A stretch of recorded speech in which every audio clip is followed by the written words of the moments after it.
Good day, Orteans. Your lecturer for today is Professor Frederick Rodriguez, top 1 in the October 2005 Criminologists Licensure examination. Don't forget to subscribe and hit the bell button to receive the latest updates. Take it away, Fred. Okay, so fire technology. So ano yung mga isa-settle natin dito mga issue para later on mas madali na yung inyong proper review. Okay?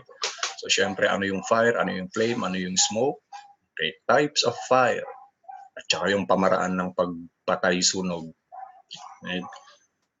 Then some provisions of arson, both revised penal code and PD 1613. Then also some provisions of Republic Act 9514, the Fire Code of the Philippines. Okay?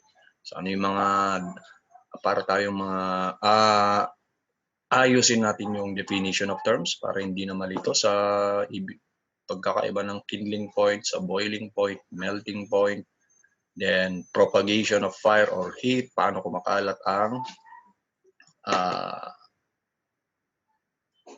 sunog or init. At saka yung favorite, syempre, yung mga types of fire. Okay, favorite question. Tsaka, yun, heat propagation, paraan ng pag-produce ng heat. Okay? So, yun lang class yung mga types of ventilation. Okay? Yung mga ilang halos lahat ng topic dito class nalabas sa exam. Alright? So, let's say 23.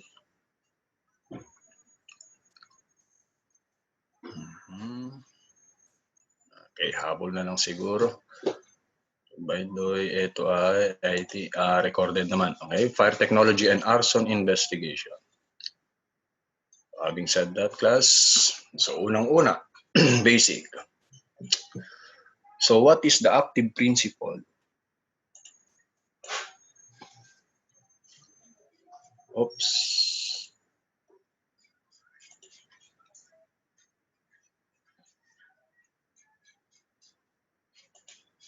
Right. So what is the active principle of burning? Characterized by heat and light of combustion. May sumagot agad. Okay. Active. Okay, fire. Okay, so ito na yung mismong definition ng fire class under Republic Act 9514. Okay, so wala nang ibang definition under the law. Ito lang, active principle of burning characterized by heat, light, and combustion. Okay. Ngayon, ano tong combustion? Okay. So in the meantime, ito muna tandaan nyo. This is the scientific name. Okay. Or chemical name ng tinatawag na burning. Okay. Kung gusto mong simplehan, burning. Pero kung gusto mong parang gamitan ng mga scientific terminology, okay, chemical term, combustion. Pareho lang yan. Alright? Ngayon, ano tong explosion? Ito naman yung titignan nyo. Rapid increase in volume and release of energy. Tapos may kasabay siyang high temperature. Okay, parang nangyari sa Beirut ngayon lang. Kahapon lang. And the release of gases. Okay? So, tingnan natin. Okay, na siguro naman may idea kayo sa firecracker. May mahilig magpaputok dyan ng malalakas na paputok. Okay, may rapid increase in volume and release of energy. Ramdam nyo yung energy. That's why huwag kayong lumapit masyado sa paputok kasi kayang makasira nun. We usually with generation of high temperature, mainit yan, and release of gases. So, ano itong mga to? Flame, smoke, carbon dioxide, monoxide, and all that. Alright? So, ang pagkakaiba ng explosion sa fire. Ang explosion kasi, combustion din yan, class. Pero napakabilis. Rapid combustion. Kaya mabilis din yung pag-release ng energy. Usually, itong energy na to in the form of heat or high temperature tsaka pressure. Okay? Meron ding release of atmospheric pressure. Right? About this one, another definition of explosion, sudden combustion or rapid combustion accompanied by light, heat, and abrupt noise. Ito, when you say abrupt noise, biglang paglabas ng malakas na tunog at okay? And accompanied by pressure. Okay? Yung mga tinatawag nating itong pressure na to, usually we call it shock wave. Okay? O yun yung technical term sa high pressure release by explosion. Okay? So nakadalawa na tayo ha, fire and explosion. Yan, sumagot si JM, alpha. Okay? So ano pa yung hindi natin na-discuss? Eto. Later on tayo. Sige, next naman tayo, flame class. Flame naman, yun naman yung visible, radiant, hot, gaseous part. Take note, ang flame is in gaseous state. Right? Tapos, visible. Unlike other gases class, siya ay visible. Tsaka maliwanag, radiant. Okay? That cause highly exothermic reaction. So, ano yung exothermic reaction? Ito, produce heat. Okay? So, anong kabaliktaran ng ng exothermic reaction? Endo, within.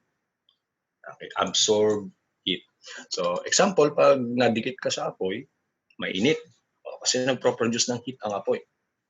So whereas yung yung absorbing heat pag nagluluto tayo, nung nagbabago yung chemical structure nung pagkain yung niluluto because it absorb heat naman. Okay?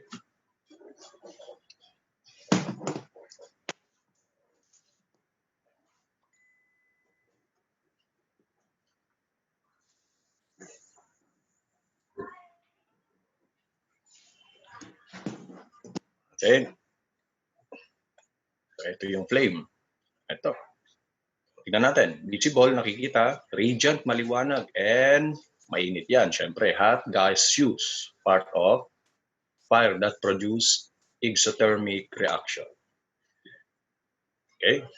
Tapos, ano ngayon yung combustion also known as burning? Ito naman yung kanyang definition class. High temperature, exothermic redox. When you say redox, chemical reaction usually, okay, between a fuel and oxidant. Okay, so yun yung definition naman ng combustion. So, ano ang nauna, combustion or fire? Of course, yung combustion muna bago nagkaroon ng tinatawag na fire. Because fire is, fire is product of combustion. Tapos yung mga flame, product din ng fire naman. Okay, pwede rin sabihin product ng combustion. But the point is, bago nagkaroon ng fire, combustion muna. Okay? Ngayon, having said that, ano ngayon yung tinatawag na fire tetrahedron? Okay, dati tinatawag to class as fire triangle, pero let us see. Let us see.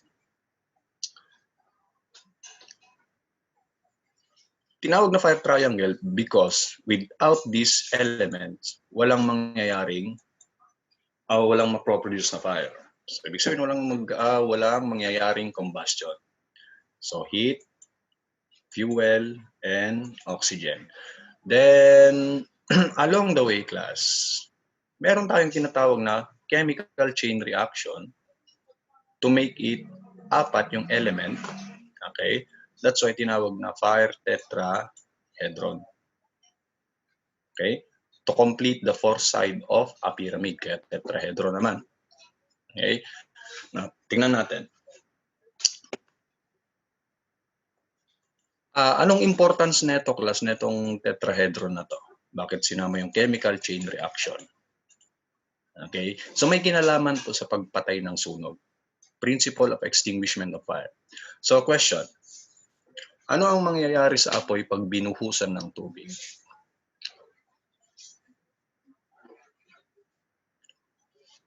Anyone? Ano ang mangyayari sa apoy pag binuhusan ng tubig? Water.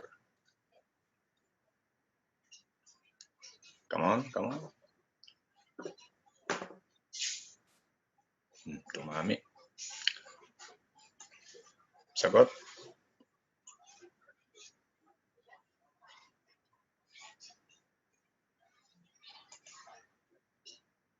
Ayun, may sumagot na. Mamamatay po. Aba, pero minsan lumalakas. Irene, bakit minsan lumalakas? Yung iba mamamatay, pero pag inisip agad natin na ang apoy na Irene, bakit yung iba mamamatay? Ano ba 'yan? Mamamatay pero minsan po lumalakas. Bakit naman, Irene?